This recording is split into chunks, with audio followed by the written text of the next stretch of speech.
जिस वक्त पूरी दुनिया कोरोना के कहर से गुजर रही है, उस वक्त एक देश ऐसा भी है जो कोरोना के साथ साथ आतंक को भी झेल रहा है।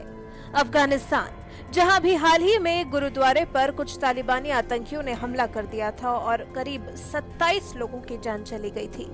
अफगानिस्तान आतंकियों के कहर से दहल उठा है। अफगानिस्तानियों को सूझ नहीं रहा आखिर जाएं तो जाएं कहां और कैसे खुद को और अपने परिवार को इन आतंकियों से बचाएं। लेकिन ऐसे लोगों के बीच में एक अफगानिस्तान का राजा भी है जो चाहे तो आराम से अफगानिस्तान छोड़कर किसी भी देश में शरण ले सकता है, लेकिन लेना नहीं चाहता, क्योंकि यहाँ अफगानिस्तान में उसके पुरखे रहे हैं। उसके बुजुर्गों ने इस मिट्टी में जन्म लिया और यहीं इसी देश की मिट्टी में वो मिल गए। और साथ ही है इस राजा के परिवार का एक मंदिर जिसकी ये राजा सेवा करता है।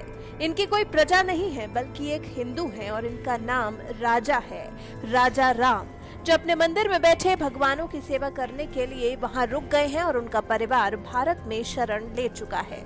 गुरुद्वारे पर हुए हमले के बाद अफगानिस्तान से करीब 250 से ज्यादा हिंदू और सिख परिवारों ने अफगानिस्तान को अलविदा कह दिया। राजा राम का परिवार भी वहां से निकल आया, लेकिन राजा राम वहीं रुक गए अपने पुश्तैनी मंदिर की रक्षा करने। राजा राम गजनी में पैदा हुए, धर्म से हिंदू हैं और अफगानिस्तान में पिछले 10 सालों में बढ़े आईएस के आतंक से त्रस्त भी अपनी पत्नी और 4 बच्चों को भारत भेज चुके हैं। लेकिन गजनी के एक लौटे मंदिर को संभालने के लिए राजा राम वहीं रुक गए हैं। जानकारी के मुताबिक एक मंदिर का रक्षक होने के लिए राजा राम को धमकियां भी मिलती हैं, लेकिन राजा राम डरते नहीं हैं। राजा राम कहते हैं कि मैं अपने पुरखों और अपने भगवान को यहाँ अकेले नहीं छोड़ सकता, और वैसे भी ये मेरा घर है, मेरे बच्चों का भी, मुझे डर नहीं लगता।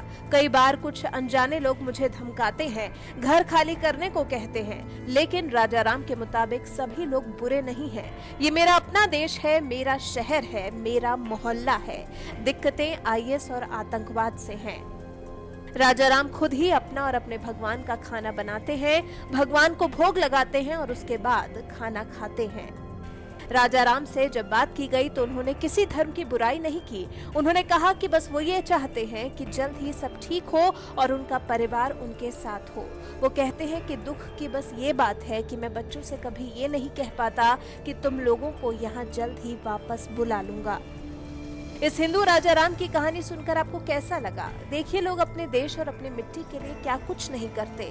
राजा राम को अपनी मिट्टी से, अपने पुरखों से, अपने भगवान से इतना मोह है कि उन्होंने अपनी जान तक की परवाह नहीं की। ऐसी शख्सियत राजा राम की, जिनका सिर्फ नाम ही राजा राम नहीं है बल्कि अपने कर्मों से भी वो राजा राम जैसे ही प्रतीत हो रहे हैं। इस कहानी पर अपने मन में आ रहे विचारों को हमारे साथ जरूर साझा करें।